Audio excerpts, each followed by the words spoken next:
नमस्कार, आपके साथ हूं मैं राजीव शर्मा। शुरुआत करते हैं इंडिया 100 बिहार विधानसभा चुनाव में दूसरे चरण के लिए मतदान जारी है। दूसरे चरण में 17 जिलों की 94 विधानसभा सीटों के लिए वोटिंग हो रही है। बिहार चुनाव के दूसरे चरण में 1463 प्रत्याशियों की किस्मत का फैसला होना है। दूसरे चरण में पश्चिम चंपारण, पूर्वी चंपारण, नालंदा और पटना शामिल। दूसरे चरण की वोटिंग में तेजस्वी और तेजप्रताप की किस्मत दांव पर लगी हुई है। बिहार के मुख्यमंत्री नीतीश कुमार ने पटना में मतदान किया। वोट डालने के बाद नीतीश ने विक्ट्री साइन दिखाया। नीतीश कुमार ने लोगों से अधिक वोट डालने की अपील की, फिर सत्ता में आने की बात दोहराई। बिहार के डिप्टी सीएम सुशील मोदी ने पटना में मतदान किया। उन्होंने लोगों से अधिक संख्या में वोट डालने की अपील की।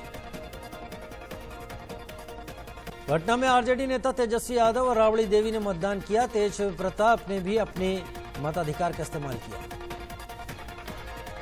वोटिंग के बाद तेजस्वी यादव ने कहा, परिवर्तन की लहर बह रही है। लोग पढ़ाई, कमाई, दवाई वाली सरकार चाहते हैं। मतदान करने पहुंची राबड़ी देवी ने विपक्ष पर निशाना साधा। कहा, बिहार में बदलाव की गंगा बह रही है। बिहार को बदलाव चाहिए।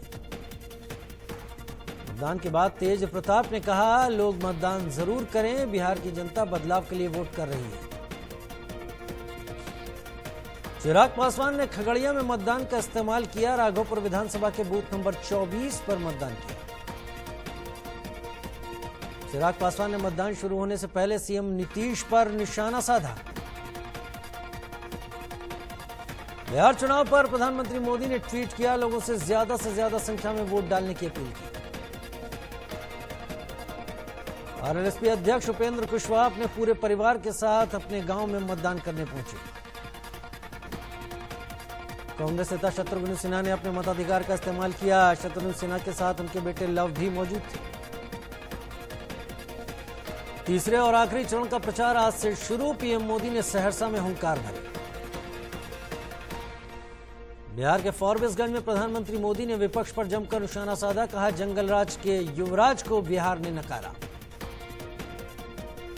प्रधानमंत्री मोदी ने कहा, बिहार में परिवारवाद हार रहा है, रंगदारी और रंगबाजी हार रही है।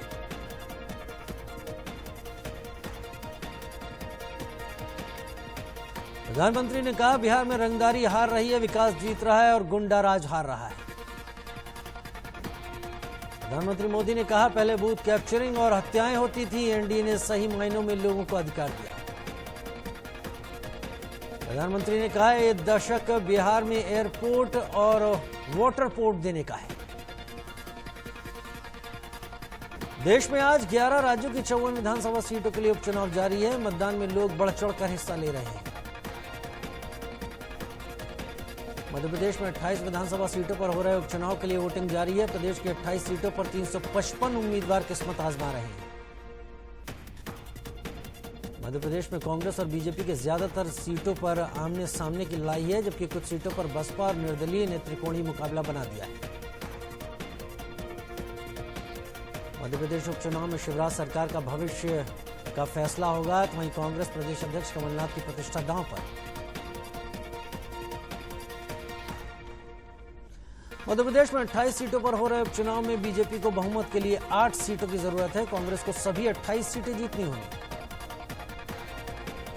मौजूदा समय में मध्य प्रदेश में बीजेपी के 107 विधायक हैं, जबकि कांग्रेस के 87, 4 निर्दलीय, 2 बसपा और 1 सपा का है।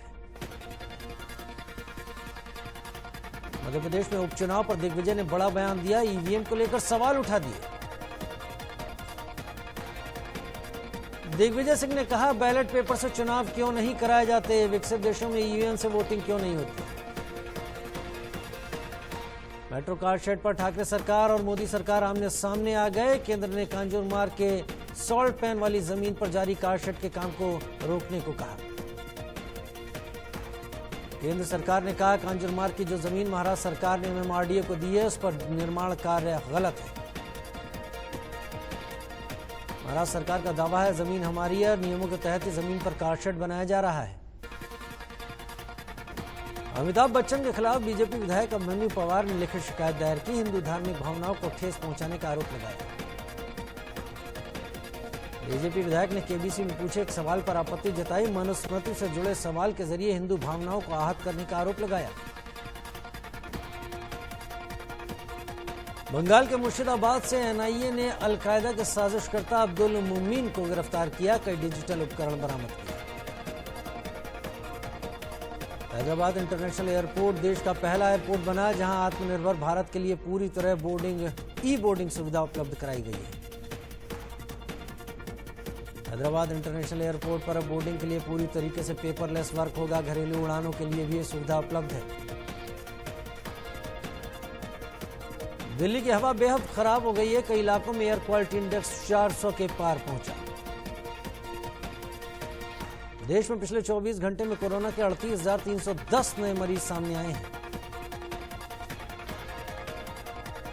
24 घंटे में 490 लोगों की मौत हुई। मौत का कुल आंकड़ा 1,23,000 के पार पहुंच गया। देश में कोरोना के अब तक 82,67,623 केस सामने आ चुके हैं, जबकि 5,41,405 एक्टिव केस हैं। दिल्ली में कोरोना ने पिछले 24 घंटे में 4,001 नए मरीज मिले हैं, जबकि 42 की मौत हुई है।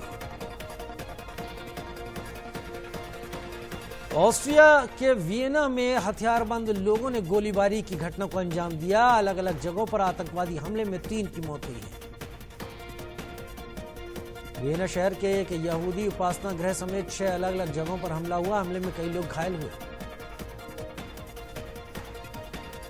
पुलिस के मुताबिक रात 8 बजे गोलीबारी की घटना हुई। इसमें कई राउंड गोलियां चली। पुलिस ने एक हमलावर को मार गिराया।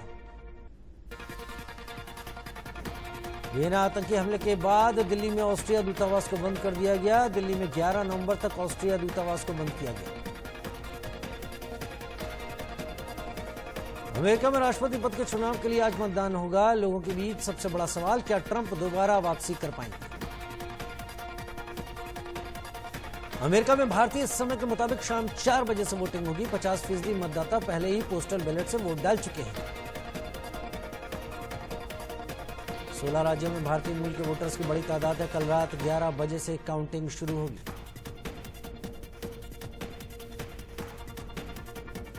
अफगानिस्तान के काबुल विश्वविद्यालय में सोमवार को आतंकवादी हमला हुआ। कम से कम 25 लोगों के मारे जाने की खबर है।